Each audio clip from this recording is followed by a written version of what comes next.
moden ini adalah berkaitan dengan contohnya novel, cerpen dan sebagainya kan. Itu adalah moden. Tetapi kita apabila kita lihat sejarah dia, kita memang tak akan lepas dari prosa Melayu lama. Di mana di sini prosa Melayu lama dari segi struktur dia banyak mempengaruhi prosa Melayu moden lah. Itu yang akan kita lihat pada petang ni yang saya akan yang kita bincangkan. Dan sebenarnya yang ini saya ada masukkan di dalam forum, berkaitan dengan struktur pembinaan. Struktur ini adalah bermaksud apakah yang membina sesebuah karya. Contohnya plot dia macam mana, watak dan perwatakan dia macam mana. Contohnya watak, dan dari watak itu kita akan lihat perwatakan seseorang tokoh yang digambarkan dalam karya. Itu adalah struktur naratif lah yang membina sesebuah karya.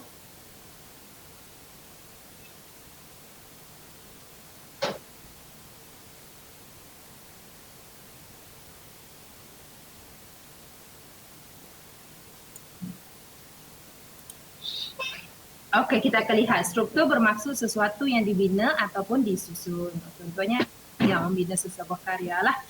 Dia ada susunan watak dan perwatakan, plot dan sebagainya.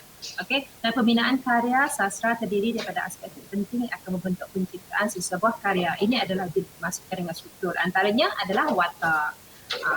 Di dalam kita melihat sesebuah karya itu tidak akan lengkap dan sesebuah karya itu tidak akan terbentuk tanpa ada watak. Watak itu yang akan menggerakkan jalan cerita. Di mana di sini dalam watak itu dia akan melihatkan perwatakan dia, dan melihat latar belakang watak dia, peristiwa di manakah masanya berlaku dan sebagainya. Itu yang akan menggerakkan ataupun menjadi satu gerakanlah kepada sesebuah karya. Watak, di mana setiap teks naratif mengandungi watak, sama ada watak manusia ke, haiwan ke, objek ke, macam contohnya kalau manusia kita tahulah setiap buku cerita dia akan ada watak-watak. Kalau contoh novel Selina ada watak Selina dalam tu kan. Lepas tu kalau kita tengok kalau cerita haiwan ada watak-watak haiwan. Lepas tu kalau kita tengok cerita yang berkaitan contohnya sebatang pensel, objek kan pensel ataupun sebuah meja. Meja itu adalah objek. Itu watak juga. Walaupun dari segi dia bukan manusia lah, bukan benda. Maksud saya bukan manusia. Ada dah benda, pensel, meja dan sebagainya. Tapi itu adalah watak. Watak yang akan menggerakkan sesebuah cerita ataupun sesebuah karya. Dan dalam watak ni juga ada watak protagonis, watak utama. Watak utama ni selalunya watak baik lah, ataupun watak jahat, watak antagonis. Di mana watak protagonis ni watak utama, antagonis ni adalah watak utama juga tapi watak yang jahat. Di mana dalam sebuah cerita itu ada watak protagonis dia, watak utama, watak baik, watak hero lah selalunya. Dan watak protagonis adalah juga watak utama tetapi berlawanan dengan watak protagonis. Watak jahat lah yang jahat. Dan ada juga watak bulat atau bundar. Itu watak utama yang dibangunkan secara keseluruhannya. Di mana watak memiliki sifat manusia biasa dan kehidupan seharian, artinya itu tidak sepenuhnya jahat dan tidak pula sepenuhnya baik serta sifat yang dimiliki berubah. Itu dimasukkan dengan watak bundar. Watak manusia biasa lah digambarkan di dalam karya. Apabila kita lihat sesebuah karya, ada setengah karya itu watak yang ditonjolkan itu tidak masuk akal lah. Mungkin ada setengah karya watak itu selalu baik. Kalau watak utama tu dia watak selalu baik kan. Apa-apa sahaja orang buat, dia reda lah, dia macam dia tidak menyimpan dendam dan sebagainya kan. Kalau contohnya kalau kita baca sesebuah karya, ada karya yang macam tu. Tapi ada setengah karya yang memperlihatkan watak bunda. Watak bunda ni lebih kepada watak realiti lah. Manusia biasa dalam kehidupan seharian. Iaitu tidak sebenarnya jahat. Kalau orang baik, dia baiklah. Kalau orang jahat, dia akan jahat. Berubah-ubah. Mengikut situasi masa di dalam watak tersebut. Sebenarnya watak dinamik sinonim dengan watak bulat. Itu kurang dengan watak bulat tadi. Di mana tingkah laku berubah-ubah sama ada dalam situasi yang kurang baik kepada yang lebih baik serta mengalami perubahan mengikut perkembangan cerita. Seperti yang saya jelaskan tadi. Dia berikut perkembangan cerita lah. Kalau pada waktu ataupun situasi cerita itu, di dalam karya itu ataupun dalam sebuah cerita itu, dia telah dibuli ke ataupun dikacau ke, semestinya dia akan melawan lah. Dia ikut situasi semasa. Kalau orang dalam orang baik dengan dia adia akan baik. Lebih kurang macam itulah watak dinamik ataupun watak bulat tadi. dia lebih logik watak dia. Watak pipih ialah watak yang tidak dibangunkan secara keseluruhan kerana dikenalkan oleh pengarang melalui suatu aspek pribadi sahaja. Contoh watak yang diberikan peranan jahat, maka tindak tanduknya negatif di sepanjang cerita. Okay? Jika dia watak tu jahat, bila kita lihat sebuah cerita, bila dia dari bab pertama ataupun dari pertama kali dikenalkan dia jahat sampai ke ujung cerita dia jahat, sehingga mungkin watak itu akan dimatikan ke ataupun dilenyapkan ke ataupun diberi pengajaran, dimasukkan dalam penjara dan sebagainya. Itu dimanakan watak pipih. Maksudnya dia watak dia dari mulanya sampai akhirnya jahat je. Okay? Watak pipih ada dua. Watak pipih yang pihak kepada protagonis, yang pihak kepada watak baik ataupun yang antagonis. Kalau watak pipih yang pihak kepada watak protagonis ni, semestinya dia adalah baiklah dari awal cerita ke akhir cerita dia watak yang baik. Okay. Itu juga antagonis. Dari awal cerita kalau dia jahat, maka sehingga ke akhir cerita watak dia akan jahat lah, sehingga dia masuk penjara ke dan sebagainya. Okay, itu yang dinamakan watak pipih. Jadi daripada dua. Okay, ini adalah antara struktur yang membina sesebuah karya. Dan seterusnya, watak statik tidak mengalami sebarang perubahan. Okay, mengikut arus perkembangan cerita, pendirian atau jika ditunjukkan dari awal hingga akhir cerita. Lebih kurang kepada watak pipih tadi. Okay. Watak sampingan ialah watak-watak pembantu dalam cerita untuk menyokong tindak tanduk. Okay. Bila ada watak utama, semestinya ada watak-watak sampingan. Mungkin watak pembantu rumah, ataupun watak tukang kabut, atau watak rakan kepada watak utama. Itu adalah watak-watak sampingan. Okey, dan struktur lain yang membentuk sebuah karya iaitu masa dan tempat. Apabila masa ni kita lihatlah, masa ni terdiri pada jam, pukul berapa berlaku, pada hari apa, Jumaat ke Sabtu ke Ahad dan sebagainya. Lepas tu pada bulan berapa, pada tahun berapa. Okay? Mungkin kalau kita membaca sebuah karya, dia digambarkan pada tahun sebelum merdeka ataupun tahun pada 1920-an ke 1930-an dan sebagainya. Okey, sebuah karya dia menggambarkanlah. Maksudnya dari segi masa dia, kita boleh lihat dari segi masa sama ada jam, okey, pada pukul berapa berlaku, ataupun pada hari berapa berlaku, hari Isnin ataupun sehingga hari Jumaat ataupun sehingga ke hari Ahad dan sebagainya. Dan juga pada bulan berapa berlaku dan pada tahun berapa berlaku. Itu melibatkan masa, latar masa, okey. Dan seterusnya kita lihat pada latar tempat. Tempat adalah ruang fizikal di mana peristiwa cerita berlaku. Di manakah peristiwa itu berlaku? Jika kita lihat sebuah cerita, okey, kita lihat di manakah sebuah cerita itu berlaku. Mungkin kita lihat di luar Indonesia, mungkin gambaran latar tempatnya di Amerika ke ataupun di Jepun. Okey, latar tempat dia di negara-negara luar dari Malaysia. Ataupun kalau di dalam Malaysia pun mungkin dia jelaskan berlaku di negeri Kelantan ke atau Sarawak ke Perak ke dan sebagainya. Okey, itu adalah tempat. Sama ada dia menjelaskan tempat di dalam negara ataupun tempat di dalam Perak pun mungkin dia ada namakan tempat. Okey, di Perak, di Tanjung Malim. Okey, bila di Tanjung Malim, di mana di Tanjung Malim? Di Universiti Pendidikan Sultan Idris. Okey, bila di Universiti Pendidikan Sultan Idris, di mana? Di Fakulti Bahasa dan Komunikasi. Seterusnya macam itulah. Itu lebih kepada tempat. Sama ada dia jelaskan tempat itu dari konteks negara ataupun pada tempat yang lebih spesifik. Itu dinamakan sebagai latar tempat. Okey. Dan sudut pandang, apabila kita membaca sesebuah karya, kita akan merasakan baca sebuah karya sama ada digunakan sudut pandang orang pertama. Watak ini mungkin cakap tentang dirinya. Dia akan gunakan aku. Okey, digunakan aku. Saya.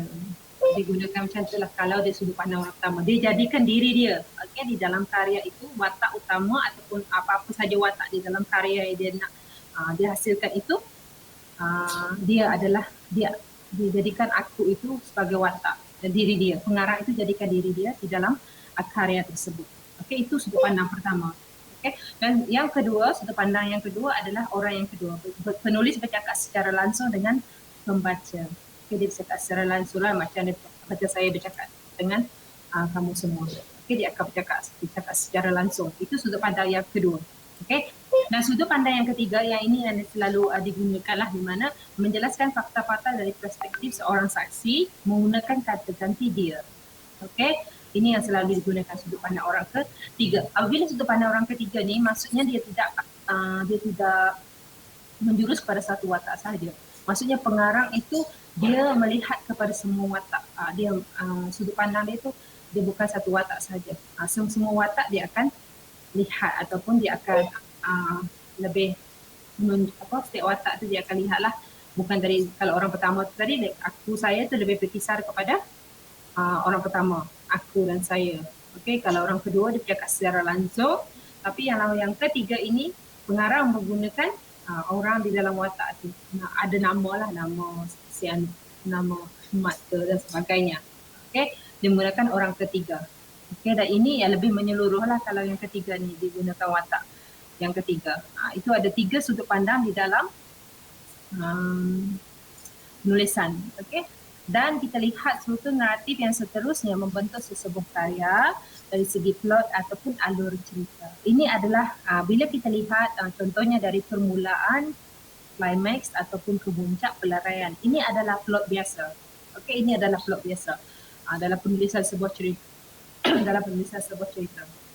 Mula-mula dia permulaan. Okey, di sebuah kampung ni.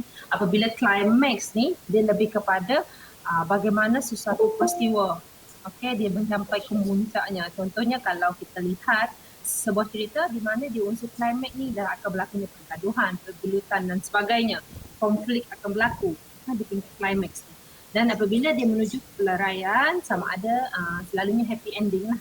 Okey, satu penyelesaian, sesuatu konflik itu berjaya diselesaikan, sesuatu konflik itu berjaya diatasi, ataupun watak-watak jahat itu mungkin mendapat pembalasan, sama ada dipenjarakan ataupun insaf dan sebagainya. Okey, itu pelaraian. Ini adalah satu plot penceritaan yang biasalah, yang biasa. Tapi ada juga plot cerita yang menggunakan unsur-unsur epilog. Contohnya dia dari akhir ataupun dia bermula dengan akhiran cerita. Maksudnya dia imbas kembali. Okey, ada juga unsur penceritaan ataupun karya-karya yang menggunakan unsur seperti itu. Maksudnya dia akan imbas kembali peristiwa-peristiwa yang berlaku. Okey, itu adalah alur plot yang lain daripada plot inilah. Yang kalau yang plot ini permulaan, climax dan pelaraian adalah plot penceritaan yang biasa. Yang luar biasa ataupun yang lari daripada konsep ini ada juga, iaitu menggunakan imbas kembali, ataupun ada juga yang menggunakan imbas muka. Okey, dia membayangkan sesuatu yang belum berlaku dan sebagainya. Ini adalah salah satu kreativiti pengarang, kreativiti seorang pengarang lah. Okey, di mana dia akan menggunakan teknik-teknik seperti ini untuk dalam membina struktur karya dia. Okay? Dan apabila, seperti yang saya cakap tadi, apabila kita melihat sejarah kesusahan prosa Melayu moden atau sejarah kesusahan Melayu moden, memang kita tidak lari daripada sejarah dia. Di mana di sini kita lihat serba sedikit berkaitan dengan sejarah kemunculan sastra. Kita lihat dulu sastra ada pelbagai lah. Ini adalah sastra-sastra Melayu lama. Di mana di sini kita lihat sastra sejarah. Apabila kita lihat novel sekarang, ada novel yang berbentuk novel sejarah. Dari mana dia timbul? Dari mana dia hadir? Maksudnya dia dari sastra sejarah, iaitu dari sastra Melayu lama dulu. Okey? Bila kita lihat sekarang ni ada sastra yang berbentuk sejarah. Di mana memang dia tidak menggambarkan, seperti yang saya cakaplah, sebuah sastra itu bukan 100% berkaitan. Contoh kalau sastra sejarah, dia tidak 100% menggambarkan sejarah sebuah negara. Kalau macam tu lebih baik kita baca buku sejarah kan, namanya sastra. Kalau sastra ni dia memang ada memperkatakan tentang sejarah sebuah negara ataupun sejarah pembinaan sebuah tamadun dan sebagainya, tetapi dimasukkan unsur-unsur cerita ataupun struktur-struktur naratif tersebut. Okey, itu yang dinamakan. Sebab itu dia adalah sastra sejarah. Dia masukkan unsur sejarah tapi bukan 100% sejarah. Kalau kita nak baca sejarah 100%, bacalah buku sejarah. Tapi sastra ini dia bukan mengisahkan tentang sejarah 100%, tetapi dia turut apabila kita mengatakan tentang sastra sejarah, semestinya ada sejarah yang dibawa di dalam karya tersebut yang ditambah baik dengan bahasa yang indah, bahasa puitis, gaya bahasa dan ditambah dengan imajinasi pengarang dan sebagainya. Itu yang membezakan sastra sejarah dengan buku sejarah. Dan kita lihat ada sastra hikayat, sastra panji, sastra kepelawanan, sastra agama. Ini antara karya-karya awal yang mempengaruhi kesusastraan Melayu moden sekarang. Kita lihat kalau sastra agama ni, kita lihat sekarang pun ada novel-novel yang memperlihatkan aliran agama kan, yang memperkatakan perihal agama. Dan kita lihat sekarang pun ada novel-novel yang berkaitan dengan kepelawanan dan sebagainya. Ada juga berkaitan dengan cerita-cerita panji dan sebagainya yang telah ditulis oleh pengarang. Yang secara tidak langsung dipengaruhi oleh sastra-sastra lama dulu. Jadi kita lihat naratif tulisan.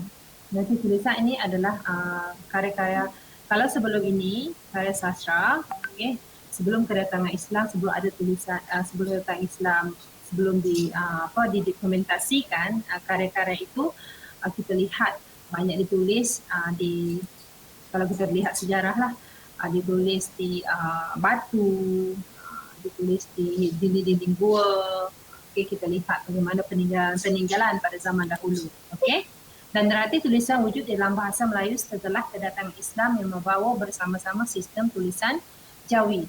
Walaupun sebelum kedatangan Islam sudah ada tulisan, tetapi penggunaannya tidak meluas. Contohnya Kawi, Batak, Lampung dan Rencong. Ini ada antara tulisan-tulisan awal di mana dia telah dijumpai di batu-batu, di daun, di dinding gua dan sebagainya.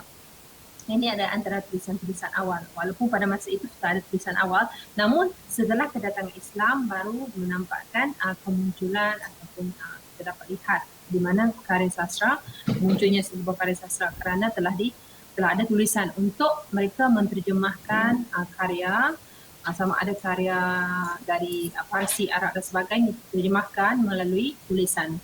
Di situ munculnya naratif tulisan. Walau sebelum itu, kalau kita lihat sejarah kesusastraan Melayu tradisional, sebenarnya sudah ada sejarah kesusastraan di mana kita lihat masyarakat-masyarakat dahulu pada waktu-waktu lapang ataupun selepas masyarakat Parani dulu pada waktu lapang, mereka akan pada waktu petang mereka akan berkumpulah di mana di situ akan dilihat penghulu lara bercerita. Di situ sebenarnya sudah wujud. Cuma dalam naratif tulisan setelah kedatangan Islam baru dia ada naratif tulisan ataupun karya-karya yang bentuk tulisan. Karya yang ada pada awal naratif tulisan seperti sastra hikayat yang saya jelaskan tadilah yang ni, sastra hikayat, sastra epik, sastra sejarah. Dan kita lihat antara sastra hikayat terbahagi kepada 5 subgenre, iaitu hikayat romantik, hikayat tentang Nabi Muhammad, hikayat nabi-nabi, hikayat tokoh-tokoh agama dan hikayat berbingkai. Ini adalah antara contoh-contoh sastra hikayat. Dan kita lihat antaranya hikayat Sri Rama, hikayat Pendawa 5. Ini adalah antara contoh-contoh hikayat yang ada. Dan apabila kita lihat sastra sejarah pula, jadi dibahagikan sejarah bersifat mitos dan legenda. Kita lihat hikayat Merungah Hawansa, hikayat Banjar. Dan kita lihat juga sejarah berunsur mitos dan sejarah. Kita lihat yang berunsur mitos, sastra sebenarnya sastra yang berunsur mitos dan sejarah adalah sejarah Melayu, hikayat Raja Asai. Yang sastra yang kita lihat unsur sejarah sebenar, merangkumi tempat, tokoh dan peristiwa, kita lihat dalam Lisan Melayu dan juga sejarah Riau. Dan salah-silah berkaitan, sastra yang berkaitan, sastra sejarah yang berkaitan dengan salah-silah dan peraturan dapat lihat dalam Asal Raja-Raja Sambas. Ini antara contoh-contoh sastra sejarah. Dan sastra epik terbagi kepada 2 subgenre, iaitu epik Melayu Islam dan juga kebangsaan. Kita lihat kalau Melayu Islam, epik yang Melayu Islam, hikayat Amir Hamzah, hikayat Muhammad Hanafiah. Dan kalau yang kebangsaan kita tahulah iaitu hikayat Hang Tuah. Ini antara contoh-contohnya lah. Sebab saya rasa semua dah pernah dengar nama-nama seperti hikayat Hamid Hamzah, hikayat Muhammad Hanafiah, hikayat Hang Tuah ini. ini hikayat Antua ni memang salah satu identiti kepada kita lah. Okay, semua orang tahu tentang hikayat Antua, sejarah Melayu dan sebagainya itu. Okay. Dan bila kita lihat sastra hikayat secara lebih mendalam, di mana kata hikayat berasal daripada kata haka di dalam bahasa Arab atau haki di dalam bahasa Parsi, yang bermaksud cerita panjang berbentuk prosa dan isinya cerita rekaan, legenda dan sebagainya. Okay, prosa ni cerita lah, yang berbentuk cerita. Okay, prosa. Kalau puisi tu macam sajak, syair dan sebagainya. Okay, kalau prosa ini adalah cerita. Okay, genre ini tidak diketahui pengarangnya. Okay, tarikh dikarang atau disalin dan menggunakan kata-kata sahibul hikayat atau yang empunya cerita atau kata yang empunya cerita sebagai rujukan pengarang. Ini adalah antara kata-kata di dalam hikayat ni lah. Okay, yang ini kita selalu jumpai. Selalu kita jumpa di dalam sastra-sastra hikayat. Dia empunya cerita, kata yang empunya cerita. Okay, sahibul hikayat. Ini adalah antara yang kita jumpai kalau kita membaca karya ataupun sastra hikayat. Okay, hikayat mengisahkan golongan bangsawan, pembesar-pembesar atau para pedagang. Okay, pada peringkat awal, hikayat disadut atau diterjemah seperti yang saya jelaskan tadi dari bahasa Arab atau Parsi. Okay, nah, struktur ceritanya bermula dengan pengenalan, okay, diikuti dengan perkembangan, macam plot tadi lah. Okay, dan lepas tu dia akan happy ending. Selalu cerita hikayat dia akan happy ending lah. Dan sastra boleh dibahagikan kepada 5, iaitu hikayat tentang Nabi. Tentang hikayat sastra hikayat ni boleh dibagi kepada 5. Hikayat tentang Nabi Muhammad, hikayat Nabi-Nabi, hikayat tokoh Islam, hikayat romantik, hikayat berbingkai. Okey, itu adalah antara contohnya. Okey, teruskan. Yang ini tentang hikayat Nabi Muhammad. Okey, segenre yang mula-mula sekali berkembang di alam Melayu. Okey, bila hikayat Nabi Muhammad ini antaranya yang mula-mula sekali berkembang di alam Melayu.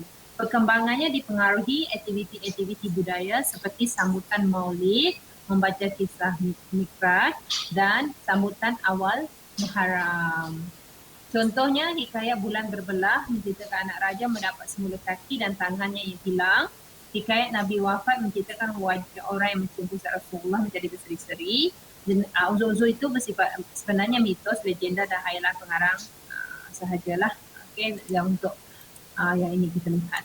Dan seterusnya hikayat Nabi-Nabi. Hikayat Nabi didasarkan pada kisah-kisah yang terdapat di dalam Al-Quran dan kisah tentang Nabi Adam hingga Nabi Isa. Dan isinya yang menyampaikan ajaran tauhid dan amanat yang menekankan kepentingan mengamalkan ajaran Islam. Dan latar belakang sejarah diolah dengan kreatif melalui mitos dan legenda serta dimasukkan unsur-unsur keindahan bahasa. Kalau karya sastra ini memang dia tidak lari daripada gaya bahasa ataupun keindahan bahasa dia, estetika dia. Itu yang akan membezakan karya sastra. Okey, kerana dia digarap dengan menggunakan bahasanya indah. Kita lihat bagaimana karya sastra terdapat pelbagai gaya bahasa lah. Okay, gaya-gaya bahasa yang digunakan untuk keindahan sesebuah karya untuk menarik perhatian membaca karya sastra. Dan hikayat tokoh Islam dan segenre ini mengandungi kisah sahabat Rasulullah dan orang-orang soleh. Contohnya hikayat Tamim Al-Dari berunsur dakwah. Okey, ini adalah antaranya. Isinya memberi gambaran tentang alam akhirat, menyatakan balasan perbuatan baik dan jahat serta hukum-hukum Islam. Dan kita lihat contoh lain, hikayat Ali Kahwin berunsur Syiah. Kita lihat di sinilah walaupun kita lihat di sini pelbagai karya-karya yang dihasilkan hikayat Islam, ada juga ini adalah perkara-perkara yang terus digarap di dalam karya. Okey. Dan kita lihat di sini tentang hikayat Sultan Ibrahim bin Adham, menceritakan tokoh yang mengamalkan ajaran sufi dan mengejar ketakwaan serta menolak perkara keduniaan. Ini adalah antara hikayat tokoh Islam. Okey. Saya akan lihat di sini. Kita akan lihat. Ni, hikayat tentang Nabi Muhammad, hikayat tentang Nabi-Nabi, hikayat tokoh Islam dan seterusnya hikayat romantik. Nah, apabila kita apabila saya menjelaskan tentang hikayat romantik, kita lihat novel-novel yang aliran romantisme ataupun romantik. Yang novel-novel berkaitan dengan cinta-cinta itu adalah kalau kita lihat asal usulnya dari sastra ataupun hikayat romantik atau hikayat yang berkisahkan tentang percintaan, cerita-cerita tentang roman, ni romantik kan. Itu sebenarnya kita lihat, bila kita baca novel sekarang, pelbagai kita lihat novel sekarang kan dari segi novel sejarah, novel percintaan dan sebagainya. Sebenarnya dia memang berasal usul dari sastra-sastra hikayat. Kita lihat sastra hikayat tadi, berbagai aliran-aliran di dalam sastra hikayat, berbagai cabang dia, subgenre dia, iaitu yang mempengaruhi pembentukan karya-karya prosa Melayu moden dari segi novel. Bila kita lihat hikayat romantik, iaitu bermaksud roman atau cerita yang menggambarkan pengembaraan atau percintaan antara watak-watak utama, dan kisah golongan bangsawan atau saudagar. Sebetul ada plot cerita terbagi pada 3, pengenalan, perkembangan dan pelarian. Selalunya kalau hikayat romantik ni dia selalunya macam itulah, dia akan pada awalnya akan permulaan. Lepas bila konflik tu mungkin tunang dilarikan ke ataupun ada konflik antara pasangan. Lepas tu pelarian nanti dia akan happy ending lah ataupun menemui kebahagiaan ataupun kedua watak tadi disatukan semula. Itu berkaitan dengan hikayat romantik. Plot dia macam tu. Hikayat romantik dalam bahasa Melayu kebanyakan diterjemah daripada karya-karya Arab Parsi. Memang Arab Parsi ini banyak mempengaruhi karya sastra Melayu lah, kesusastraan Melayu, sama ada Melayu lama ataupun Melayu moden. Memang banyak dipengaruhi oleh Arab Parsi. Kerana kenapa dia banyak dipengaruhi? Kerana pada awalnya memang karya-karya dari Arab Parsi itu tadi banyak diterjemahkan ke dalam sama ada ke dalam kita lihat pada awalnya kan dalam setelah kedatangan tulisan Jawi kan banyak diterjemahkan. Cerita Arab Parsi tadi, iaitu yang banyak mempengaruhi karya-karya kita lah, hikayat kita. Antaranya hikayat Jauhar Manikam, ini semua rasanya semua pernah dengar lah, hikayat Kamar Al-Azaman, hikayat Hasan Damsyik dan hikayat Amir Arab. Ini antara hikayat romantik dalam bahasa Melayu yang kebanyakannya diterjemah daripada karya-karya Arab Parsi, diterjemahkan ke dalam bahasa Melayu untuk bacaan masyarakat lah. Dan seterusnya kita lihat hikayat berbingkai. Hikayat berbingkai berasal daripada kesusastraan Hindu yang dipanggil Akhyaika. Maksudnya ialah percakapan yang menyenangkan, dan bentuk ini telah meresap ke dalam kesusastraan Arab dan kesusastraan Parsi, kemudian masuk ke dalam kesusastraan Melayu melalui penterjemahan. Kita tahu bagaimana di sini penterjemahan ini memainkan peranan yang penting lah, mempengaruhi. Dan hikayat dimulakan dengan cerita induk. Cerita yang disampaikan oleh watak utama cerita induk dipanggil cerita sisipan. Dia ada cerita utama dia. Tapi di dalam watak utama itu tadi akan ada cerita-cerita yang berlaku. Terhadap sama ada watak utama tadi, cerita-cerita yang berlaku terhadap watak utama ataupun cerita-cerita yang berlaku di persekitaran watak utama tadi. Antara karya yang tergolong dalam hikayat berbingkai ialah hikayat Bayan Budiman. Saya rasa semua pernah dengar lah hikayat Budiman, hikayat Khalilah dan hikayat Dinah, hikayat 1001 Malam. Ini antara hikayat yang sangat popular ataupun memang banyak orang tahu lah, hikayat 1001 Malam. Antara hikayat berbingkai yang popular, dan hikayat Gulam. Ini ada antara contohnya. Hikayat berbingkai berperanan sebagai alat yang berfungsi untuk memberi nasihat, pengajaran dan bentuk moral yang baik. Tapi sebenarnya kalau ikutkan kesusastraan itu memang dia berperanan atau menjadi medium untuk memberi nasihat, untuk memberi pengajaran, juga untuk membentuk moral yang baik.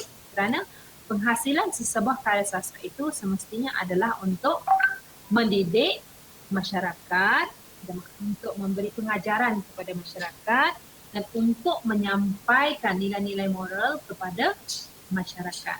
Memang dari sama ada dari kesusahan Melayu lama dulu sehingga kepada kesusahan Melayu moden ataupun sehingga kepada kesusahan sekarang, memang Surah Melayu itu tidak lari daripada dihasilkan untuk mendidik, untuk membentuk masyarakat. Okey, untuk menyampaikan nilai-nilai yang baiklah, nilai-nilai moral sama ada nilai agama dan sebagainya yang memberi manfaat kepada masyarakat pembaca. Okey, memang dari awal kemunculan kesusahan itu memang konsep dia adalah begitu. Okey. Dan kita lihat sastra sejarah.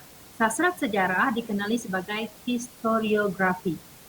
Okey, histori lah maksudnya histori. Okey. Itu berkaitan dengan sejarah.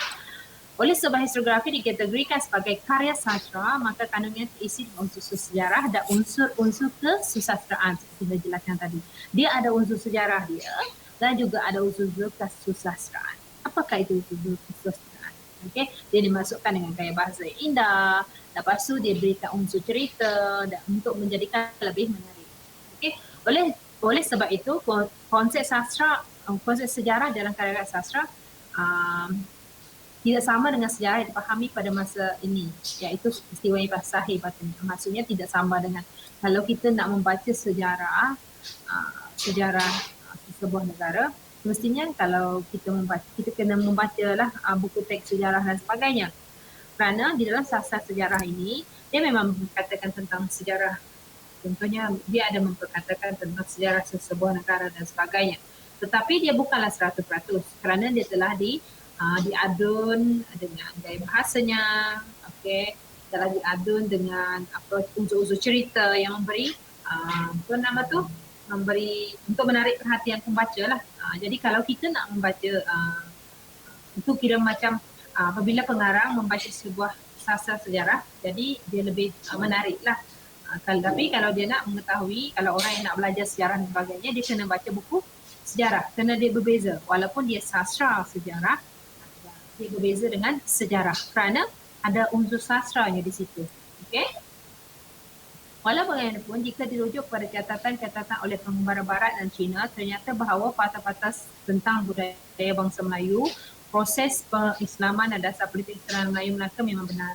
Okay. Itu tadilah tidak semua. Memang ada sastra sejarah itu. Dia memang ada unsur sejarah di situ kan. Tapi dia banyak dibawakan unsur ceritanya, dimasukkan gaya bahasanya. Macam itulah. Itu yang dinamakan sastra sejarah. Karya-karya dalam genre ini menggunakan perkataan hikayat, salasilah, silsilah, tawarikh, misal dan sebagainya. Misalnya misal Melayu, contohnya salsilah keturunan Raja-Raja Melayu, hikayat Hang Tuah, hikayat sejarah Melayu dan sebagainya. Okay? Kita lihat antara contoh hikayat Raja-Raja Pasai. Apabila kita membaca hikayat Raja-Raja Pasai, contohnya di situ, kita akan lihatlah keturunan Raja-Raja Pasai. Dan silsilah Melayu dan Bugis. Kita akan lihat tentang silsilah Melayu dan juga Bugis. Dan ada unsur sastra dia dan ada juga unsur sejarah berkenaan dengan silsilah bangsa Melayu dan juga Bugis. Begitu juga dengan tawarikh salasilah negeri Kedah. Dia ada berkaitan dengan salasilah negeri Kedah, tetapi terdapat juga unsur sastranya. Tetapi terdapat juga unsur tentang salasilah negeri Kedah tadi. Walaupun tidak 100%. Dan juga misal Melayu. Itu juga dengan misal Melayu. Terdapat juga karya yang menggunakan judul dalam bahasa Arab. Sulalatus Salatin. Itu salasilah Raja-Raja Melayu. Tufat Al-Nafis, hadiah yang berharga. Ini adalah antara sastra sejarah yang ada unsur sejarah tapi digarap dengan unsur-unsur sastra lah dari segi bahasa dia. Dari segi dimasukkan unsur-unsur cerita. Sastra sejarah ada dua bentuk, iaitu prosa dan puisi. Kita tahu prosa ini adalah cerita lah. Nama ada cerita panjang ataupun cerita pendek. Kalau puisi ini adalah seperti syair, sajak dan sebagainya. Dan prosa mengisahkan sejarah sebuah negeri untuk jangka masa lebih dari 100 tahun. Contohnya hikayat Merlung Mahawangsa dan sejarah Melayu. Dan puisi terhad kepada penjelasan tentang sesuatu peristiwa, tempat atau tokoh tertentu. Contohnya syair Perang Makassar, syair Sultan Maulana, dan ada lagi syair Singapura di Langgar Todak dan sebagainya.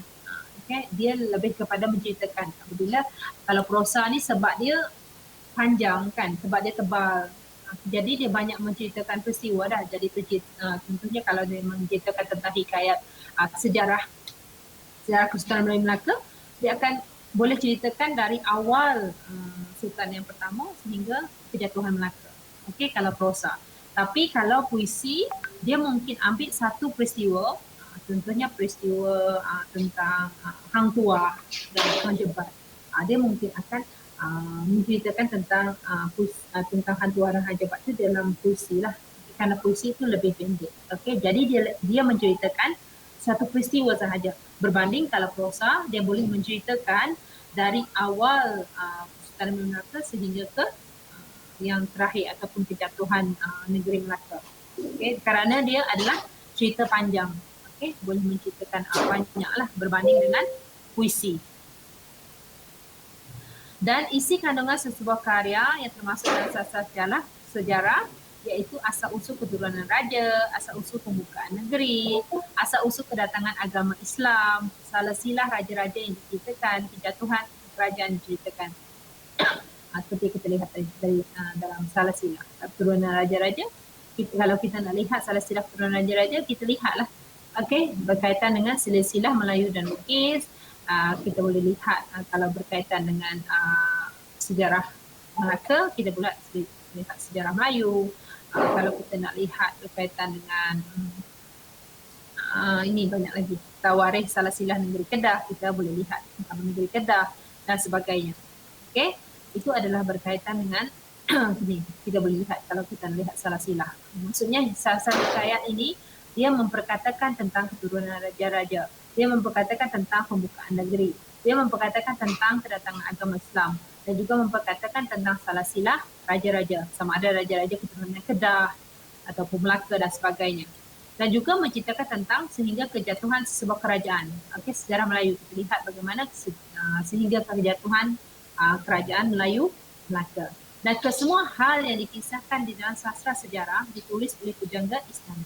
Okey, contohnya sejarah Melayu Tun Sri Lanang kan. Oleh sebab itu kita dapat membaca pernyataan-pernyataan yang mengagung-agungkan raja di dalamnya. Okey, aspek tersebut disampaikan melalui mitos dan legenda. Walau bagaimanapun, unsur tersebut digunakan untuk mengkritik golongan bangsawan secara tersirat. Ada juga sejarah hikayat-hikayat yang memperlihatkan kritikan ataupun teguran daripada pengarang kepada golongan-golongan raja ataupun pemerintah. Okey, contohnya di sini kita lihat di mana digambarkan raja digambarkan orang bijaksana apabila menitahkan rakyat berkubukan betis semasa Singapura dilanggar Dodak. Dan Sultan Mahmud digambarkan raja yang mementingkan diri sendiri apabila mahu mengambil darah putranya Raja Hamad semasa mengisahkan peminangan Puteri Gunung Ledang. Di sini kita lihat bagaimana secara halus pengarang tadi mengkritik ataupun menegur ataupun memperlihatkan kritikan terhadap golongan istana di dalam karya mereka, di dalam sastra hikayat yang dihasilkanlah dalam sastra yang dihasilkan. Kita lihat di mana di sini dari kesusahan Melayu lama dulu memang telah ada wujudnya digunakan karya sastra ini sebagai salah satu alat untuk mengkritik ataupun untuk menegur pemerintah dan sebagainya. Dan apabila kita lihat kepada karya-karya sekarang, terdapat novel-novel yang juga turut digunakan untuk mengkritik golongan pemerintah. Contohnya saya bagi contoh Politik Kandang. Kita lihat dalam itu diperlihatkan kritikan-kritikan terhadap politik. Lepas tu ada satu novel yang dihasilkan ada satu novel itu berkaitan dengan politik, novel Juara. Itu juga berkaitan dengan novel yang mengisahkan tentang kritikan pengarang terhadap golongan pemerintah. Itu berkaitan dengan novel Juara. Tapi sebenarnya banyak lagi novel-novel yang kita boleh lihat di mana novel itu dihasilkan bukan semata-mata untuk hiburan pembaca, tapi ada maksud yang ingin disampaikan oleh pengarang. Sama ada pengarang menghasilkan novel itu untuk seperti tadilah, seperti biasa untuk mendidik, untuk memberi nilai-nilai moral kepada masyarakat, tetapi juga ada setengah novel dihasilkan untuk menggambarkan kritikan ataupun untuk sebagai alat kritikan pengarang kepada pemerintah. Salah satunya novel Juara yang telah dihasilkan oleh sastrawan negara, novel Juara. ada juga tentang politik kandang dan sebagainya. Itu antara novel-novel yang kita lihat dihasil oleh pengarang untuk mengkritik pemerintah, yang berkaitan dengan politik lah. Dan kita lihat dari sejarah Melayu lama dulu memang telah ada hikayat-hikayat yang dihasilkan untuk mengkritik pemerintah, golongan raja dan sebagainya. Kita lihat. Dan sehingga sekarang memang masih ada lagi. Karya-karya yang dihasilkan untuk mengkritik golongan pemerintah ataupun golongan orang politik lah. Dan kita lihat sejarah sastra kepelawanan ataupun epik. Genre ini dikenali sebagai sastra kepelawanan di mana fokusnya adalah berkaitan dengan nilai-nilai kepelawanan dan kepribadian mulia seseorang watak. Contohnya epik kebangsaan, epik Melayu Islam. Contohnya salah satu epik kebangsaan yang menjadi identiti masyarakat Melayu ialah hikayat Hang Tuah. Semua saya rasa semua memang sedia maklumlah tentang hikayat Hang Tuah. Dan di dalam karya tersebut, Hang Tuah digambarkan sebagai pahlawan Melayu yang gagah perkasa dan setia kepada raja. Watak ini terus diingati sehingga kini. Kita lihat di dalam sejarah dalam hikayat Hang Tuah, di dalam sejarah Melayu pun turut menceritakan tentang Hang Tuah lah, di mana kesetiaan Hang Tuah ini. Dia berbeza dengan Hang Jebat. Hang Jebat ini digambarkan seorang yang durhaka ataupun durhaka kepada raja berbanding dengan Hang Tuah. Hang Jebat ni berbeza lah. Itu digambarkan Hang Tuah ni digambarkan seorang yang setia kepada raja. Dan Hang Jebat pula digambarkan seorang yang durhaka kepada raja. Dan epik Melayu diwakili hikayat, epik Melayu Islam diwakili hikayat Muhammad Hanafiah dan hikayat Amir Hamzah. Kedua epik ini disebut di dalam sejarah Melayu.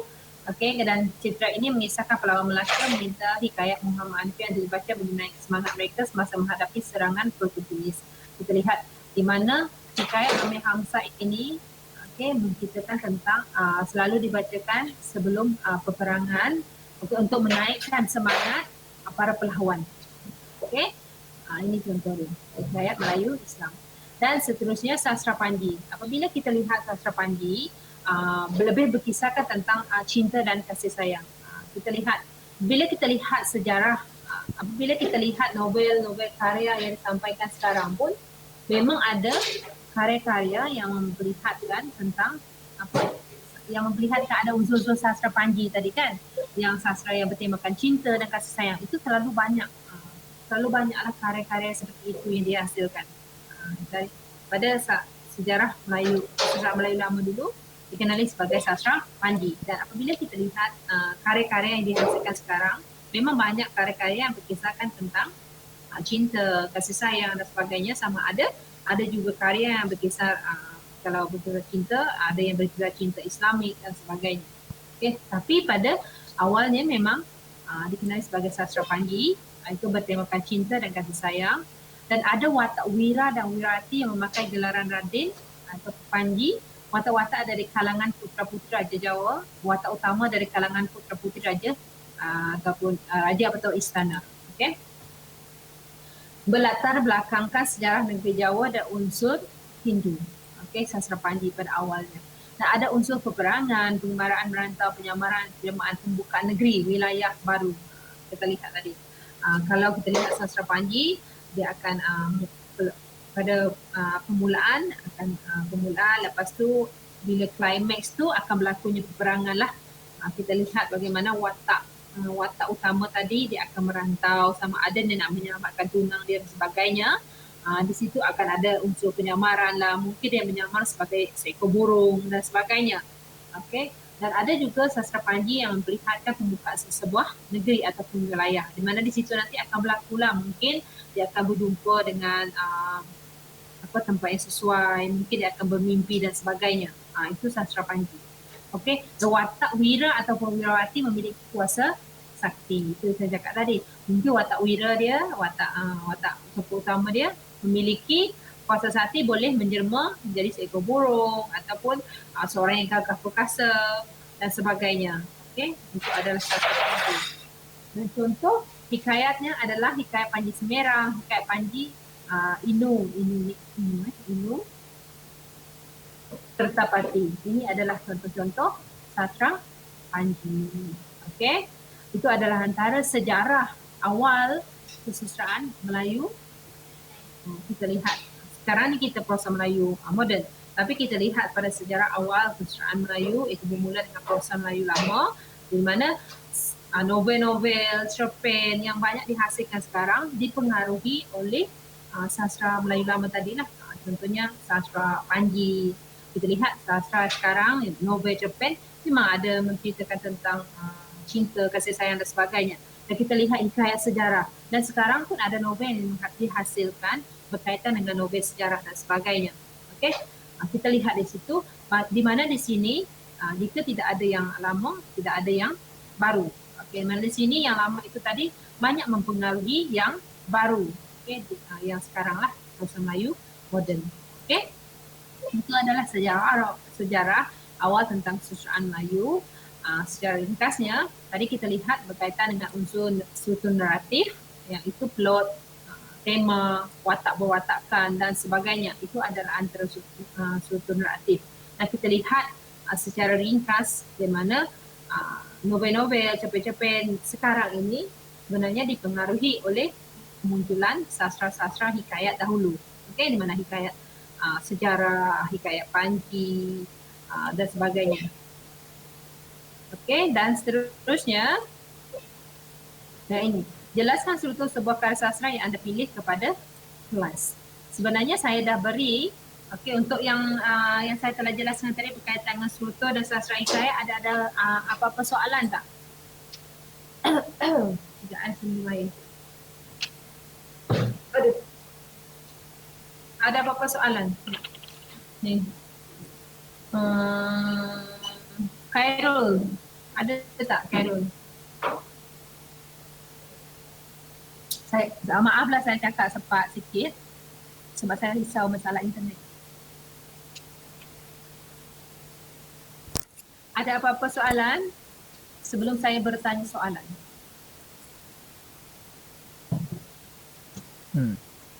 Kelas ni ada 31 orang. Saya tak perasan lah sama ada yang masuk dalam kelas ni. Sebab saya tadi kalau saya buka slide saya tak boleh nampak lah berapa orang kan. Tapi setakat ni ada 26 orang. Maksudnya kita ada, termasuk saya lah 26 orang. Dan ada 6 orang lagi yang tak masuk. Mungkin ada masalah internet ataupun ada kerja ke sebagainya, tak apalah. Tapi yang saya ingatkan sekali lagi, kalau tak boleh hadir, tolong maklumkan kepada saya lah. Okay? Saya tak nak tak hadir nanti bila saya cek kehadiran anda lebih dari 2 kali tak hadir. Jadi kalau anda maklum kepada saya, mungkin saya dah sedia maklum. Tapi kalau anda tak maklum kepada saya sendiri yang dapati, itu saya tak boleh nak tolong lah.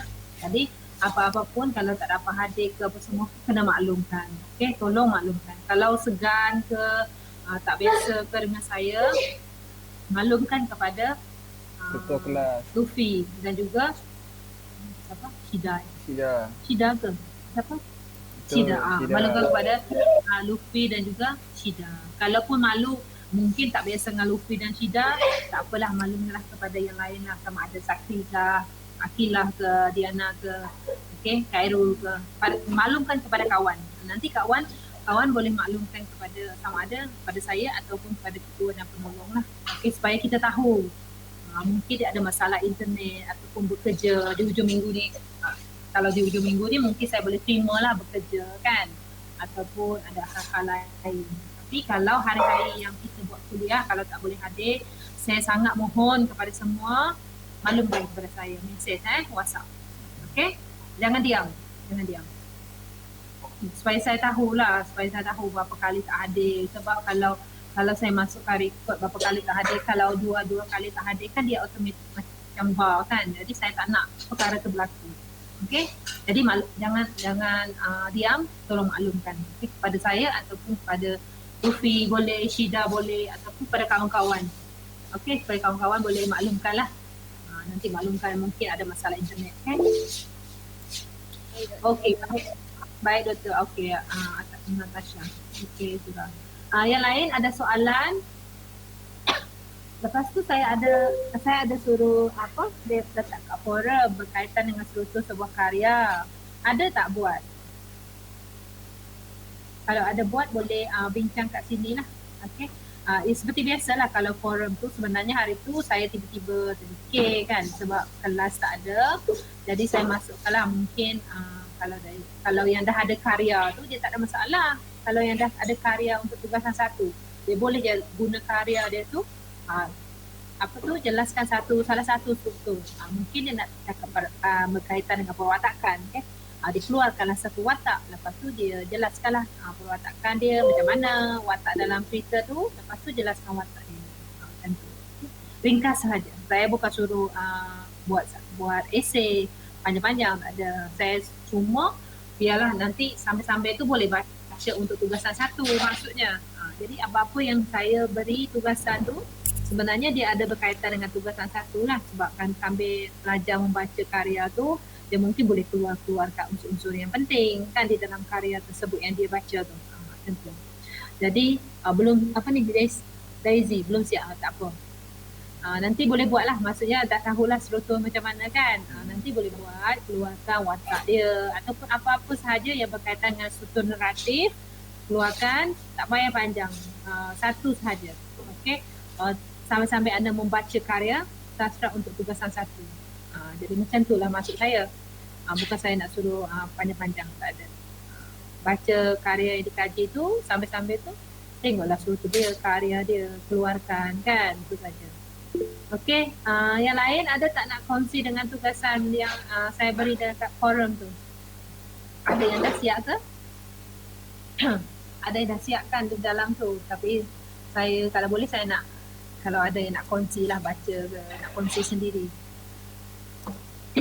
Ada tak? Betty. Betty. Mana Betty? Yang saya kenal ni Johannes ni, Daisy ni sebab dia pernah ambil kelas saya dulu. Siapa lagi? Aida tadi. Yang tu saya kenal lah. Aida, Daisy. Kalau tak boleh cakap tu boleh tulis pun tak apa, tapi kalau panjang sangat tak apalah Lucy. Nanti kalau panjang sangat tu kan penat nak menulis kan, tak apa. Tulis je dalam forum, nanti saya akan tengok lah. Okay? Kalau nak kongsi dengan rakan-rakan pun tak apa. Okay? Muhammad Sakri cakap boleh type je dekat. Okay? Yang lain ada nak kongsi ke? Ni, diam je ni. Khairul Idham. Saya kena panggil nama supaya saya tahu dia memang ada dalam kelas ni. Sliviana. Ada soalan Sliviana? Tak ada doktor. Tak ada. Sliviana orang mana? Sarawak, Sabah? Orang Sarawak. Orang Sarawak. Okey. Faham. Okey, tak ada. Ini Siti Nur Faizah. Ada soalan? Yang lain? Nak kongsi dengan rakan-rakan berkaitan dengan tugasan tu? Bukan tugasan tu lah. Yang forum tu lah yang mungkin ada yang dah buat kan. Tak ada masalah.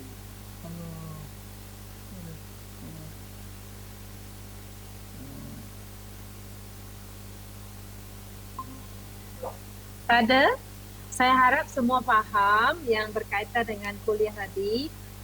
Nanti tolong muat turunlah di dalam My Guru. Kalau tiba-tiba baca tu tak faham ke kan, mana tahu. Nanti boleh mesej, WhatsApp saya. Sekarang ni senang, semua boleh WhatsApp kan. Nanti boleh tanyalah, okey. Ataupun kalau tiba-tiba minggu depan tu tiba-tiba ada soalan, kita boleh tanyalah untuk minggu depan, tanya soalan. Okay, kita kongsi bersama, kita bincang. Sebab kalau boleh saya kalau pendekatan tu dikira struktur ke apa?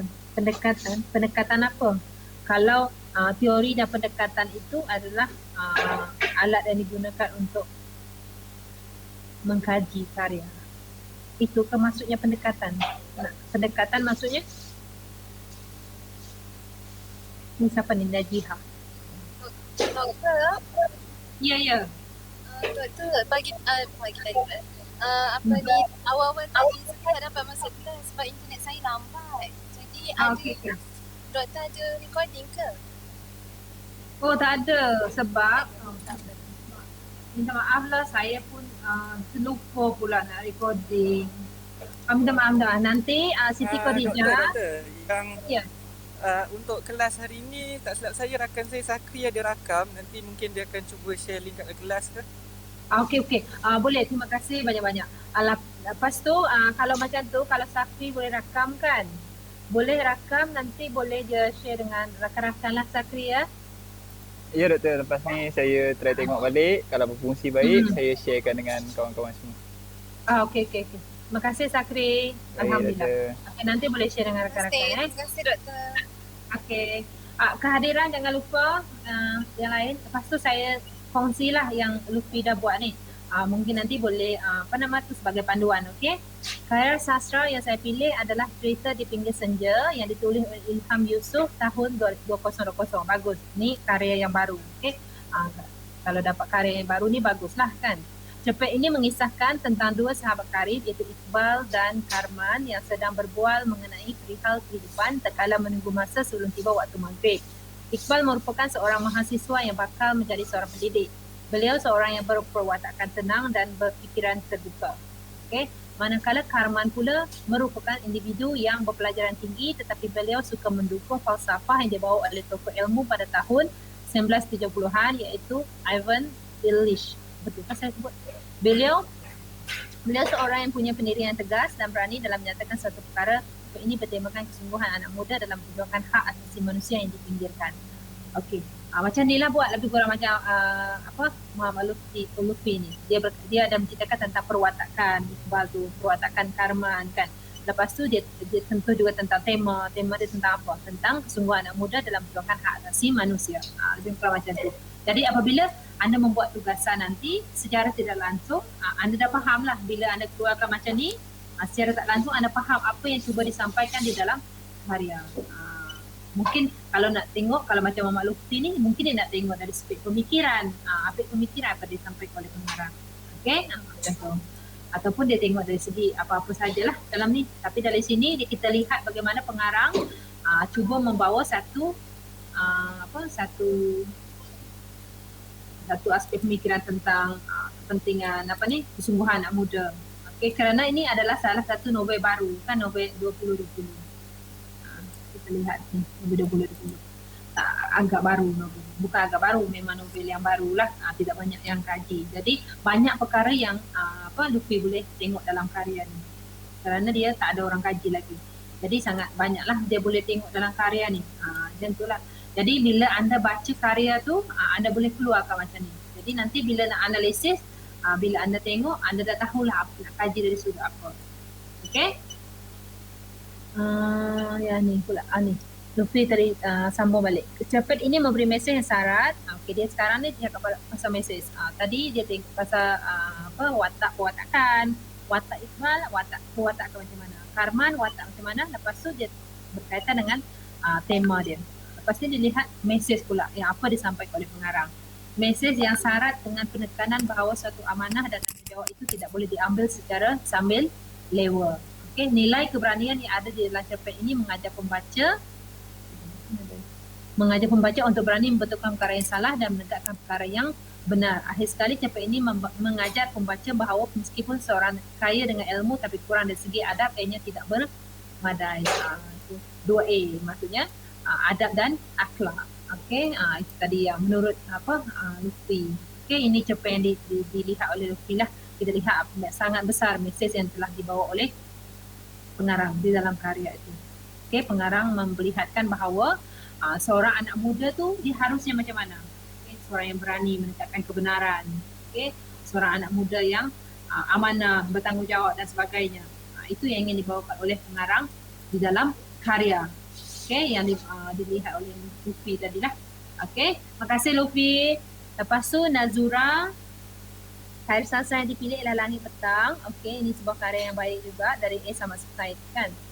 Novel ini pada mulanya terbitkan oleh Dewan Bahasa dan Pustaka pada tahun 1980 dan diterbitkan kembali oleh Legend Press. Okey, watak perwatakan yang ditemukan dalam novel tersebut sememangnya ambil 3 watak yang begitu berbeza dan 3 watak tersebut merupakan watak utama yang membawa peranan tersendiri. Dari segi latar pula, novel ini berlatarkan sekitar zaman pasca merdeka. Apa nama tu? Nazura berkaitan tentang latar. Tadi kita lihatlah struktur sebuah karya itu tadi berkaitan dengan latar masa, latar tempat. Jadi Nazura keluarkan dari segi latar dia. Okey, latar masa dia lah dari zaman pasca merdeka. Okey, dan juga lihat bagaimana dia lihat ada watak ketiga watak di dalam karya tersebut dalam Langit Petang. Okey, sebuah novel yang baiklah dari sastrawan negara kita Ehsan Said. Okey, yang lain kalau belum buat tak apa, nanti boleh buat ringkas saja, tak ada masalah. Yang penting kan itu karya yang dikaji. Bila karya yang dikaji, jadi secara tidak langsung bila kita mengkaji itu tadi, kita keluarkanlah. Bila kita keluarkan, jadi kita akan lebih faham apa yang kita nak kaji kan. Itu sebenarnya maksud saya untuk anda lihat, bila saya beri forum ni untuk anda lihat. Okey? Penulis ini adalah rakan saya yang sama kos dengan saya, itu bidang geografi, tapi minatnya mendalam dalam bidang kesetaraan meskipun mengambil cabang ilmu berbeza. Karya beliau pernah diangkat oleh Dewan Bahasa Negara Sabah dan institusi kesetaraan lain. Bagus. Sebab kalau kita lihat sekarang, orang yang menulis karya sastra bukan sahaja orang yang aliran sastra tau. Dia banyak. Ada orang dari yang saya lihat, yang salah satu contohnya Aminah Mota. Aminah Mota itu adalah jururawat kan. Jadi dia sangat aktif menghasilkan karya. Okey, dan karya-karya dia banyak berkisah tentang ilmu kejururawatan. Jadi apabila orang dari bidang lain, apabila dia menulis karya sastra, semestinya dia akan memperkatakan tentang bidang dia. Tapi dalam konteks sastra lah. Jadi kita akan dapat banyak ilmu lah. Kita akan lihat dalam bila membaca karya sastra ni, kita bukan saja sebagai hiburan. Dari situ kita dapat ilmu tentang psikologi, ilmu kejururawatan, ilmu kalau contohnya Kawal Lutfi, mungkin dia boleh menulis sebuah karya berkaitan aspek geografi kan. Jadi macam tu. Jadi bila kita lihat dalam sebuah karya sastra itu, bukan belajar satu ilmu saja. Banyak ilmu yang di dalam karya sastra itu. Dia merentas multidisiplin atau interdisiplin kan. Itu tadi. Terima kasih Lutfi. Yang lain ada apa-apa lagi? Kehadiran semua dah tulis kehadiran. Oh, sini kehadiran. Khadijah dah tulis kan, Khadijah? Ada Akilah share. Terima kasih Akilah. Ada soalan? Ada doktor, saya dah. Okey. Ada soalan lagi? Okey. Kalau tak ada soalan, ya. Tidak. Saya nak tanya untuk tugasan 2. Tadi masa awal saya macam keluar masuk jadi saya tak dengar sangat. Okey. Ya. Tugasan 2, saya nak confirmkan pertama kita buat video. Okey.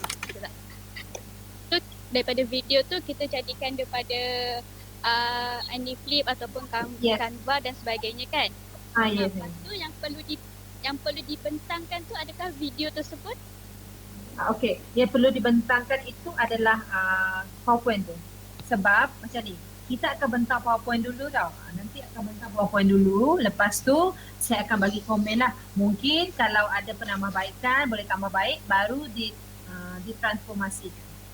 Tapi yang saya nilai tu pembentangan, kalau yang PowerPoint tu lebih kepada pembentangan lah. Tapi yang markas yang sepenuhnya adalah Aniflip ataupun Canva dan sebagainya lah. Jadi kalau dah buat yang baik, bila saya dah komen, lepas tu buat baik, lepas tu hantar yang dah diperbaiki dalam Aniflip tu, insyaAllah lah markah akan baik dah macam tu.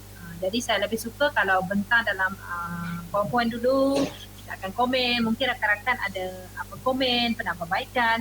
Jadi lepas tu baru hantar pada minggu ke-10 kan, baru hantar yang kita dah baiki, dia dah tambah baik tadi. Okey? Boleh? Boleh doktor. Lepas tu video kreatif tu doktor nak berapa minit? Dia tak ada masalah sebenarnya. Tak ada masalah berapa minit tu. Tapi janganlah terlalu sedikit kan. Tapi aspek-aspek yang perlu ada tu kena ada lah. Okay? Okey doktor, terima kasih. Sama. Yang lain? Jadi saya bila dah tengok yang Luffy, yang apa nama tu, siapa lagi, Nazura ni, nanti bolehlah kan sambil-sambil baca tu, mungkin boleh apa kan, bila kita dah baca tu kita akan nak, kadang-kadang setengah orang dia nak terjemahkan balik ataupun nak buat synopsis ringkas. Bolehlah tulis dekat dalam apa, di dalam forum. Jadi rakan-rakan lain boleh baca. Jadi apabila rakan-rakan lain boleh baca, dia bukan baca satu karya tau. Jadi bila dia baca rakan-rakan yang lain punya, dia rasa dia macam baca, contohnya 31 orang, dia macam baca satu buah karya. Kira dapat ilmu yang banyak lah. Jadi kita berkongsi di dalam forum tu. Jadi saya rasa semua tak ada masalah. Okey, kalau tak ada soalan, sekali lagi ada soalan tak? Tak ada, Doktor. Okey. Kalau tak ada, saya minta maaf lah mengganggu di hujung minggu. Jadi saya harap semua dapat manfaat dengan kuliah pada hari ini. Nanti saya akan share di dalam grup WhatsApp juga untuk topik hari ini lah. Okey, saya akan share di dalam grup WhatsApp. Kalau ada yang tak boleh nak access my guru, tak apa, saya akan share dalam grup WhatsApp. Dan itu sajalah, dan kita jumpa lagi pada minggu depan, hari biasalah. Kita hari kita hari apa? Khamis kan? Ya, Doktor Kamis. Khamis yang pagi. Kan ya. ada tugasan yang kena guna macam contoh flipbook apa semua tu kan. Kiranya penulisan tu boleh saya tulis dalam bentuk poin ringkas ataupun perlu huraian seperti esei? Yang mana tu? Yang any flip tu kan? Ya. Any flip, yes. Any flip. Ya. Dia lebih kepada macam PowerPoint tu lah. Kalau PowerPoint tu kan kita point-point kan, tetapi janganlah poin yang terlalu ringkas. Bila kita ringkas sangat. Ya, betul. Bila kita bincangkan satu tu, kita akan keluarkan kan, tapi dekat situ kita ada huraian kita. Dia bagus. Tapi dia bukan esei. Okey? Okey, baik Doktor. Okay, yang lain jelas kan? Kalau tak ada persoalan, okey, nanti kalau segan nak tanya sini, bolehlah WhatsApp saya nanti. Tak ada masalah.